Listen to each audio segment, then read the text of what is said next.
अस्सलाम वालेकुम। Grid search में जब आप क्रॉस वैलिडेशन कर रहे हैं तो आपके पास डिफरेंट ऑप्शंस हैं। आप ट्राई कर सकते हैं कि आप स्ट्रेटिफाइड के फोल्ड करना चाह रहे हैं, या और जो भी डिफरेंट ऑप्शन हैं आप उनकी बेस पे भी ये अपने डाटा को स्प्लिट कर सकते हैं। आज का जो हमारा टॉपिक है that is nested grid search cross validation. अगर आपको प्रीवियस लेक्चर याद हो, प्रीवियस लेक्चर में हम क्या काम कर रहे थे। ये हमारा डेटा सेट था। हम इस डेटा सेट को टू पार्ट्स में डिवाइड करते थे। ये हमारे पास आ गया था टेस्टिंग, और देन हमारे पास इस डेटे को यूज करते हुए हम इस पे अप्लाई करते थे ग्रिड सर्च क्रॉस वैलिडेशन, और बेस्ट पैरामीटर्स ट्यून करते थे। और हमने ये देखा था कि यहाँ पे हम ग्रिड सर्च क्यों कर रहे हैं, ग्रिड सर्च क्रॉस वैलिडेशन क्यों कर रहे हैं, इस वजह से कि हो सकता है कि सिंपल अपने डाटा को टू पार्ट्स में डिवाइड, अगर हम सिर्फ अपने डाटा को ट्रेनिंग ट्रेनिंग वैलिडेशन और टेस्टिंग में डिवाइड करें तो हो सकता है कि वैलिडेशन में जो हमारे पास एग्जांपल हो वो बहुत सिंपल हो या बहुत हार्ड हो, तो वो सही तरीके से उसको लर्न ना कर सके, या उसकी वो ट्रू रिप्रेजेंटेशन ना हो, या हम सही यहाँ पे पैरामीटर ना फाइंड कर सकें। इस वजह से हमने मूव किया ग्रिड सर्च सीवी की तरफ, ग्रिड सर्च क्रॉस वैलिडेशन की तरफ। अगर आप ऑब्जर्व करें तो यहाँ पे अभी तक स्टिल एक इशू है। वो इशू ये है कि हमने अपने बाकी डाटा को तो क्रॉस वैलिडेशन अप्लाई कर लिया, लेकिन टेस्टिंग डाटा जिस पे हम एक्यूरेसी रिपोर्ट कर रहे हैं उसमें फिर वही इशू है कि हो सकता है कि हमारे टेस्टिंग डाटा में जो हमने इनिशियल स्प्लिट किया था बहुत ही सिंपल एग्जांपल आ गई, जिसकी वजह से हम जो एक्यूरेसी रिपोर्ट कर रहे हैं 90%, 97%, वो बहुत ज़्यादा हाई है। सो अब हमारा ऑब्जेक्टिव क्या है? अब हम यहाँ पे अपने मॉडल की मजीद using grid search CV for hyper parameter tuning उसकी रिलायबिलिटी चेक कर रहे हैं कि वो कितना जनरलाइज है। तो अब हमें इस चीज़ को भी कंसिडर करना है, इस चीज़ को भी कंसिडर करना है। तो अब होगा क्या? होगा ये ज़रा बात ध्यान से सुननी है ताकि आपको ओवरऑल पिक्चर क्लियर हो जाए कि अब हम एक्चुअली कंप्लीट डाटा को 1, 2, 3, 4 और 5 इक्वल पार्ट्स में डिवाइड करेंगे, 5 इक्वल पार्ट्स में।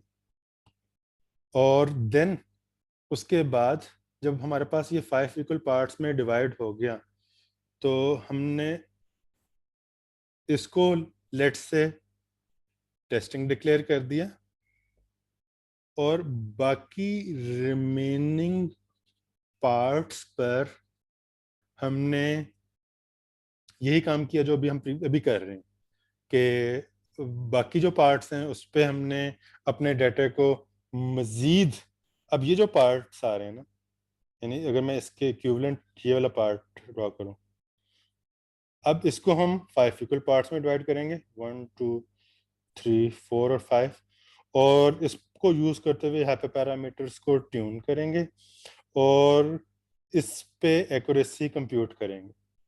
नेक्स्ट, ये हमारे पास आ गया एक वैलिडेशन। उसके बाद फिर हमने इस वाले पार्ट को टेस्टिंग डिक्लेयर किया, और ये जो 3 पार्ट्स थे और ये एक पार्ट था, इसको अब 5 इक्वल पार्ट्स में डिवाइड किया, और दोबारा से हमने यहाँ पे पैरामीटर्स को ट्यून किया, और फिर देखा कि किस पे सबसे अच्छे रिजल्ट्स आ रहे थे, और इस टेस्टिंग डेटा पे उसकी एक्यूरेसी को और रिपोर्ट किया। फिर हमने इसको अलग लिया, और इस पोर्शन को और इस पोर्शन को अलग कर लिया, और इस पे हाइपर पैरामीटर्स को ट्यून किया और इस पे एवेल्युएट किया, एंड सो ऑन। ये है concept nested grid search cross validation का, कि अब हम टेस्टिंग डेटा को भी क्रॉस वैलिडेशन परफॉर्म कर रहे हैं, और अब हमारे पास जो रिजल्ट्स आ रहे हैं वो ज़्यादा रिलायबल हैं। लेकिन कीप इन माइंड कि जिससे हमने पहले डिस्कस किया था कि जब हम क्रॉस वैलिडेशन परफॉर्म कर रहे हैं तो हमारे पास जो मॉडल कोई एक मॉडल नहीं आता जो डिप्लॉय हो रहा हो, वो सिर्फ हमें कॉन्फिडेंस दे रहा है कि हमारे मॉडल के रिजल्ट्स कितने रिलायबल हैं। इसी तरह जब हम यहाँ पे नेस्टेड ग्रिड सर्च सीवी की बात करेंगे तो यहाँ पे भी हमारे पास कोई एक मॉडल रिटर्न नहीं होगा जिसको हम डिप्लॉय कर सकें। अलबत्ता जो प्रीवियस टेक्निक थी उसमें हमारे पास एक मॉडल आ रहा था जिसको हम डिप्लॉय कर सकते थे, जबकि यहाँ पे हमारे पास कोई मॉडल नहीं आएगा, सिर्फ हमारा कॉन्फिडेंस बिल्ड होगा कि उसके रिजल्ट्स ऑन द एवरेज कैसे आ रहे हैं। होपफुली आपको चीज़ें क्लियर हो चुकी होंगी। नेक्स्ट डिस्कशन करते हैं। तो सो इन द प्रीवियस एग्जाम्पल यानी जो अब आप बिल्कुल शुरू में अगर आप देखें, हमने अपने डाटा को 2 पार्ट्स में डिवाइड किया था, ट्रेनिंग और so previously we went from the single split of data into training validation and testing to split the data into training and test set.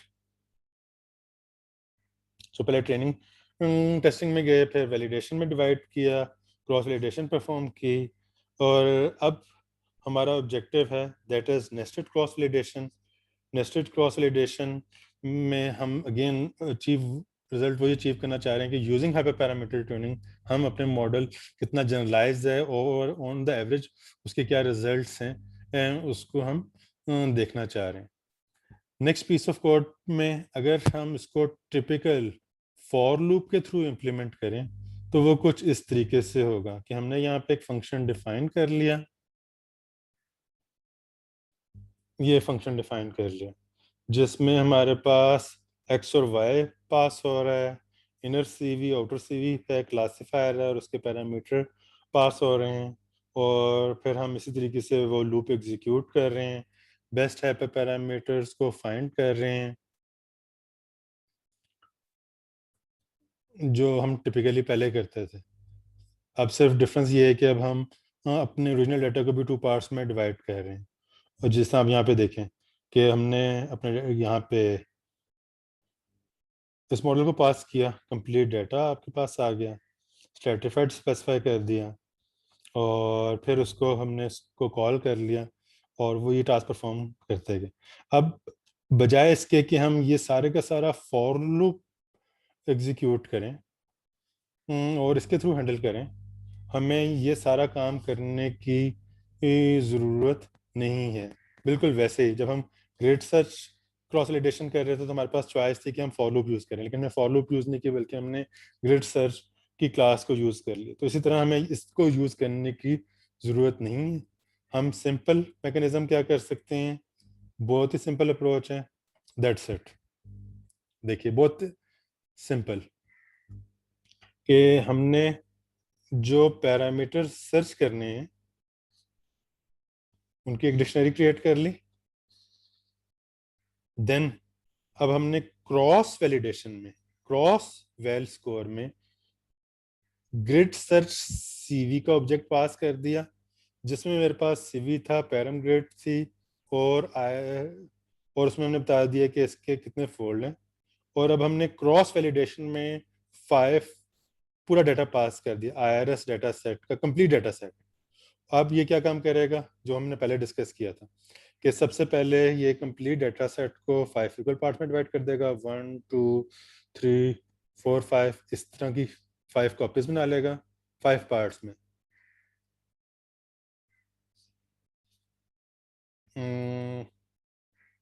ठीक है,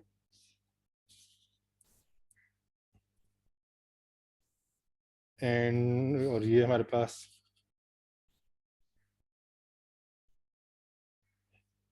अब जब इसने 5 कॉपीज बिल्ड कर ली क्रॉस वैल ने, तो उसमें वो एक टेस्टिंग के लिए रखेगा और जो बाकी पोर्शन है, ये जो पोर्शन है वो उसको पास कर देगा ग्रिड सर्च सीवी में, और ग्रिड सर्च सीवी इस पोर्शन के 5 इक्वल पार्ट्स कर देगा और best type of parameters find करेगा। फिर इसी तरीके से नेक्स्ट वो नेक्स्ट इसको लेगा और grid search CV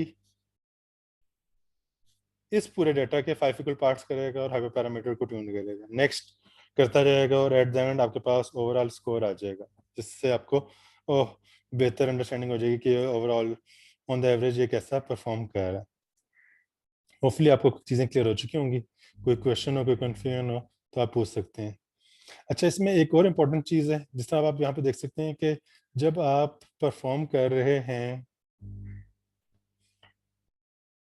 nested cross validation, तो कितने ज़्यादा मॉडल्स बिल्ड हो रहे हैं और ये बहुत ज़्यादा टाइम टेकिंग टास्क है।